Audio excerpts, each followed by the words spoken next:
The Audi Inline-5 engine. Who would have thought just adding one more cylinder to an inline-4 could give you one of the most unique and capable compact engines ever?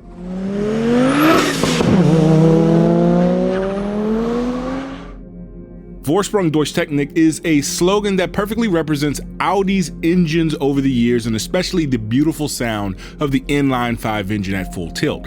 Today on Explain, we will dive into how Audi changed motorsports forever with the inline-5. Now, before we dive into this engine, you can dive into a AAA quality game you can play at any time and is just as impressive. It's called Raid Shadow Legends.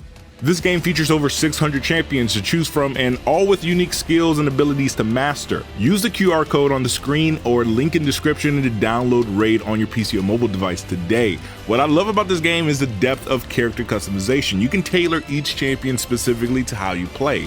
Even more impressive than these 600 champions is the variety of bosses, especially my favorite, the Hellraiser Dragon. If you're not careful, he will absolutely give you a case of the beats, and his massive health makes fights very interesting. The perfect time to get into Raid is now, since there's non-stop events and activities including the Force Pass Season 3, there's dropping new champion skins for Madame Saris, and the biggest news of all, later this month, Death Knight is getting a legendary champion status, becoming the ultimate Death Knight. Don't wait, jump in right now. New players use my link or QR code right there and get a free starter pack worth $30 and a free champion Tyrell, and also some loot you'll find in your inbox for the next 30 days. You can find me in the game at 337 Speed, and I'll see you there.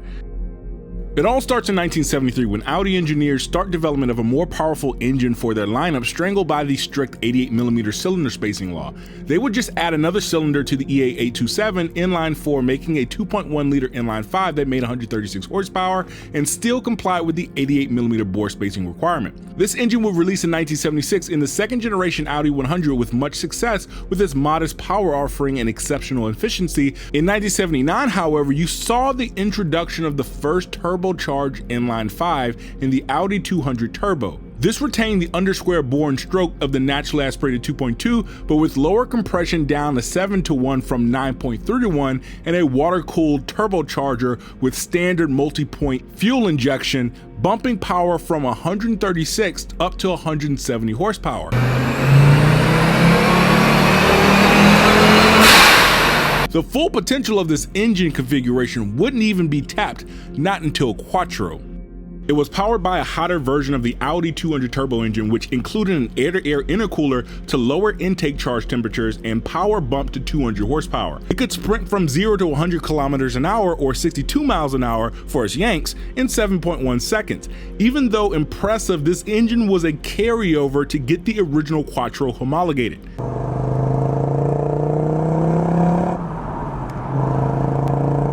So in 1984, a special model was introduced to support Quattro. It went from the single overhead cam 10-valve cylinder head to a dual overhead cam 20-valve cylinder head. It also upgraded from the cast iron to an aluminum alloy block, which gave it 51 pounds in weight savings over the cast iron version. It included a larger K27 turbocharger, producing 1.2 bar boost, Bosch LH Jetronic injection, and a larger intercooler that was found in the earlier Quattro race cars. Compression bumped up to 8:1 for an output of 306 brake horsepower at 6,700 RPM. The Sport Quattro was the most powerful car built to date by a German company for use on public roads. Between 1982 and 1984, the Quattro gained 4 World Rally Championship titles, which solidified its legendary status in motorsport. In 1987, Walter Roll wins the legendary Pikes Peak hill climb in the United States in the Audi Sport Quattro S1 Evolution 2 with 598 horsepower from a 2.1-liter turbocharged inline-5, setting a world record of 10 minutes and 47.85 seconds as he raced through the clouds. The record still stands since Pikes Peak is now paved and the gravel record is eternally set. Audi's turbo inline-5 even went on to take a shot at American manufacturers with the Audi 200 Trans Am race car, winning the manufacturer's title with a 2.1-liter turbo inline-5 and subsequently getting banned at the end of the season.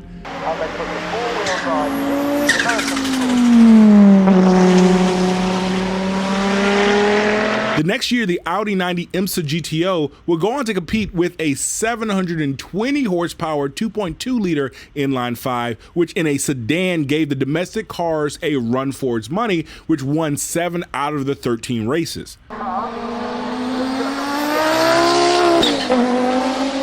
Further development of Audi's inline-5 turbo road cars would commence in the late 80s with the racing pedigree established. The RR and the 3B were very similar engines found in the later Quattro, the Audi 220 valve turbo, and the early Audi S2s, making around 217 horsepower. Compression bumped up to 9.3 to 1 from the previous lower trim 10 valves, 8.5 to 1, and overall were solid engines. Further improvement came along with the AAN engine. The distributor and the single coil ignition on the 3B and RR was a limitation to power, so the AAN received 5 individual coil unplug coils and a cam sensor that was located behind the exhaust cam drive gear. This brought the power up 10 horsepower to 227.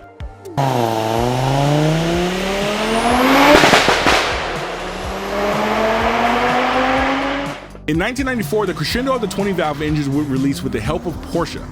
The ADU found in the B4 RS2 was based on the ABY with a 3B style intake but with a larger K24 7200 turbo, larger injectors, a high flow mass airflow sensor, and revised cams and exhaust manifold, all assembled by Porsche at their plant in Zuffenhausen, Germany.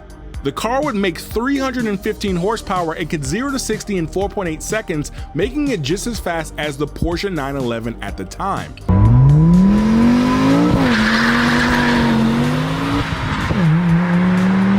By 1996, however, Audi started to phase out their inline-5s for more compact V6 engines in their models, and the Audi inline-5 turbos just went dark. For 13 years, the Audi inline-5 turbo would go dormant.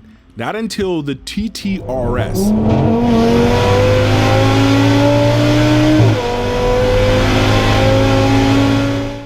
Enter the EA855. This was an ode to the older 20-valve turbo engines, but with a 21st century spin. This is a cast iron block with a larger bore and stroke than the older engines at 2.5 liters of overall displacement. Compression bumped to 10 to 1 with the help of direct injection and included variable valve timing on both cams and variable valve lift on the intake camshaft. It debuted at 335 horsepower and a 7,100 RPM red line.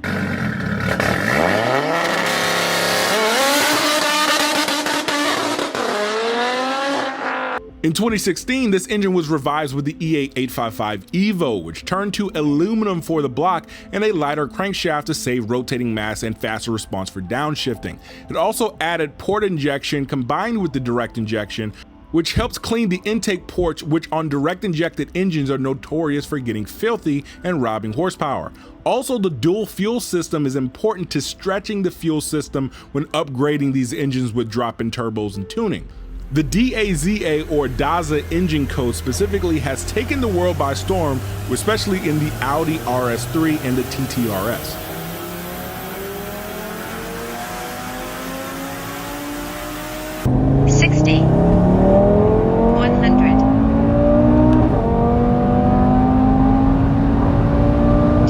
Companies like iROS Motorsports have really pushed the Daza platform Inline-5 to absolute limits and have showed how capable this engine platform really is, routinely pushing these small 2.5 liter engines to 1,200, 1,300, even 1,400 horsepower.